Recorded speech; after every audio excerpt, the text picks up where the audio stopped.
Hello friends, today we are going to discuss rotational spectroscopy.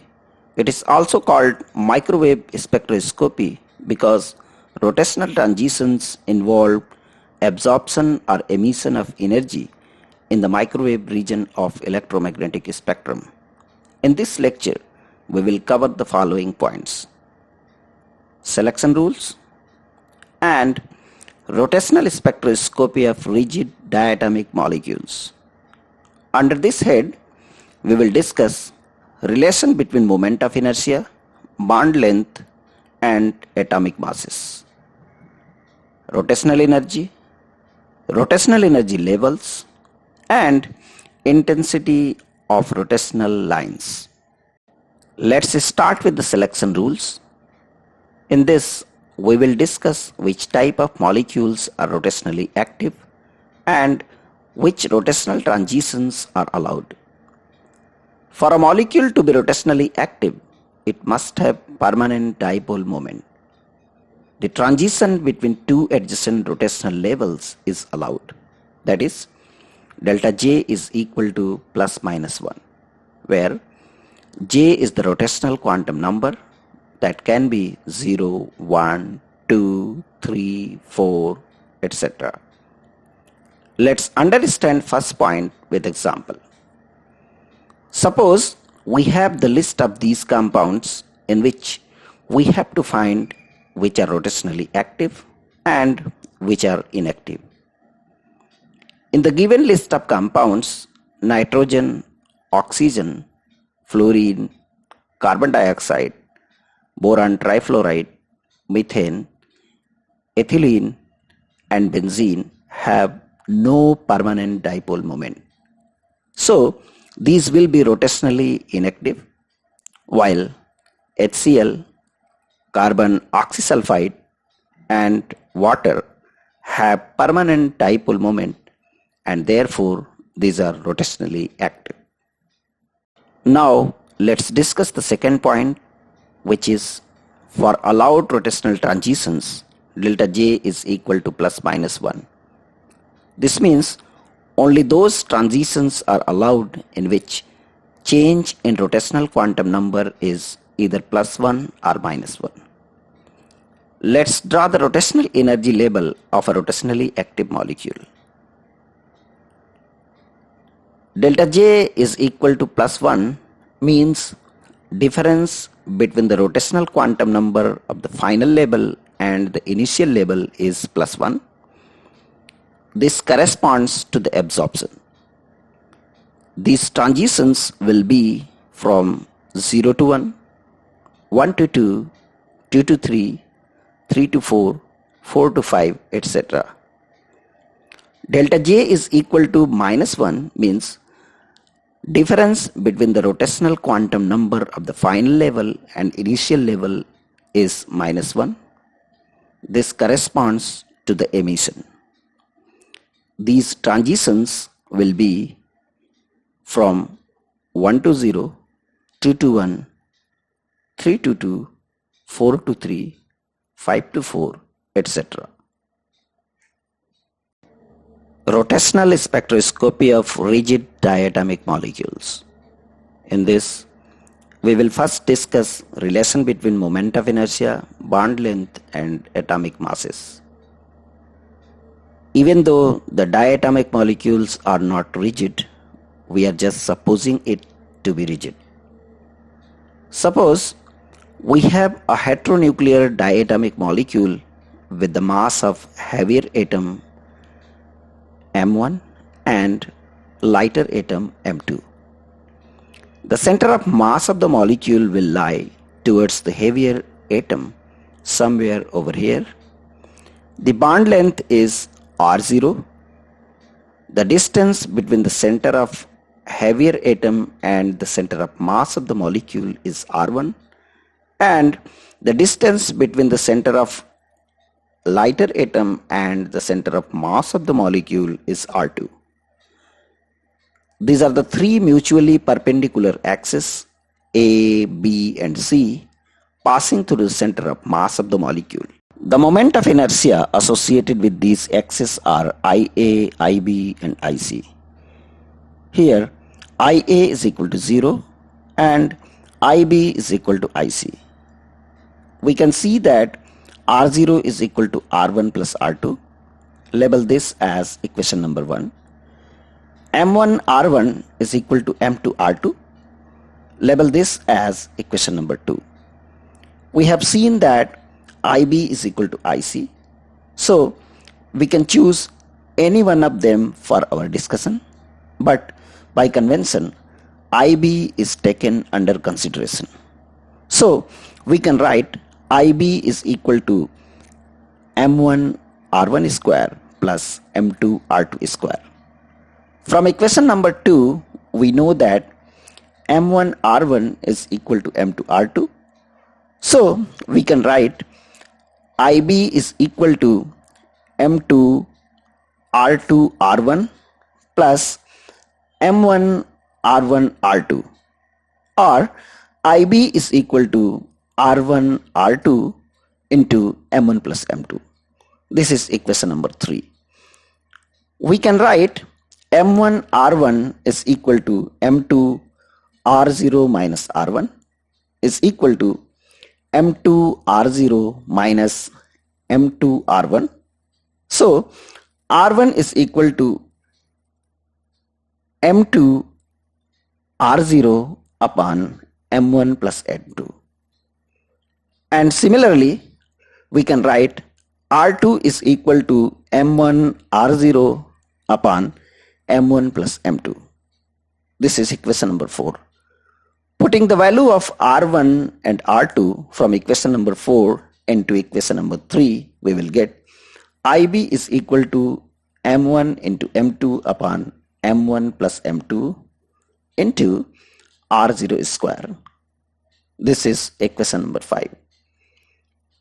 M1 into M2 upon M1 plus M2 is called reduced mass and it is denoted by mu. So we can write IB is equal to mu R0 square. This is equation number 6. This equation shows the relation between moment of inertia, bond length and atomic masses. Rotational energy of a rigid diatomic molecule. Rotational energy of a rigid diatomic molecule in jth rotational level is given by EJ is equal to h square upon 8 pi square IB into J plus 1 joules, where J is equal to 0, 1, 2, 3, etc. and H is Planck's constant.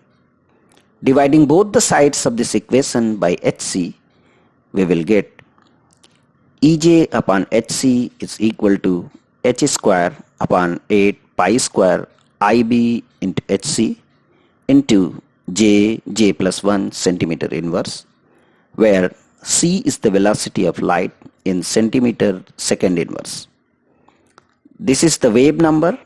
So we can write wave number is equal to h upon 8 pi square IB into c into J plus 1 centimeter inverse. This part is called rotational constant and is denoted by capital B. So we can write wave number is equal to capital B J plus 1 centimeter inverse, where B is equal to h upon 8 pi square IB into C. Rotational energy levels of rigid diatomic molecules. We have seen that wave number associated with a particular rotational level J is equal to B J plus 1 centimeter inverse, where J is equal to 0, 1, 2, 3, etc. So wave number for J is equal to 0, that is ground state level, is equal to B into 0 plus 1 is equal to 0. Wave number for J is equal to 1 is equal to B into 1 plus 1 is equal to 2B centimeter inverse. For J is equal to 2, it will be equal to B into 2 into 2 plus 2 is equal to 6B centimeter inverse. For J is equal to 3, it will be B into 3 plus 1 is equal to 12B centimeter inverse.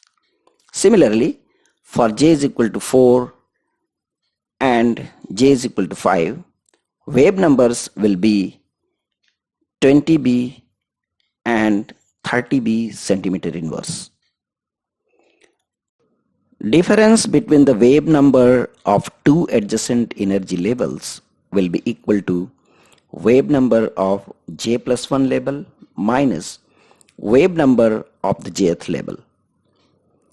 That will be equal to B J plus 1 J plus 1 plus 1 minus B J into J plus 1 is equal to B J plus 1 into J plus 2 minus B J plus 1 is equal to B J square plus 2J plus J plus 2 minus J square minus J is equal to 2B J plus 1. So, from this equation, we can calculate energy difference or wave number difference between two adjacent rotational labels. Thus, we can show different rotational labels like this.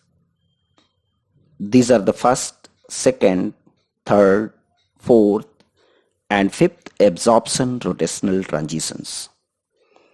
The wave number corresponding to a particular transition is equal to the difference between the wave number of the two labels.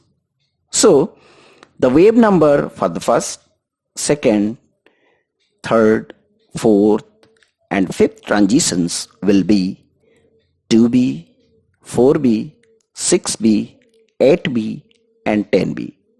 Here, we can see that the separation between two adjacent rotational lines is equal to 2B centimeter inverse.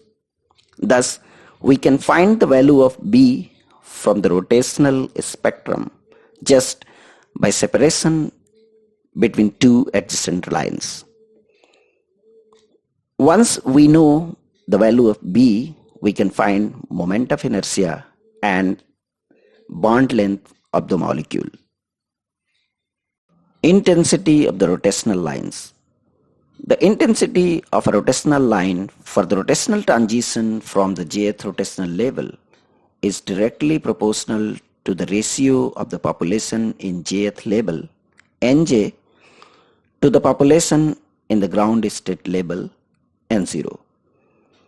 This ratio can be obtained from Boltzmann distribution law, which is Nj upon N0 is equal to 2J plus 1 into e to the power minus Ej upon Kt, where 2J plus 1 is also called degeneracy of the rotational level. Here we can see that this term increases with the increasing value of J, while this term decreases with the increasing value of J. So, the intensity of spectral lines increase with the increasing J and pass through a maximum and then decreases. Thus, if we plot intensity versus wave number, we get rotational spectrum like this. J corresponding to the maximum intensity is called Jmax, which is equal to under root Kt upon 2 HCB minus 1 upon 2. So, from this equation, we can calculate Jmax. That's all in this video.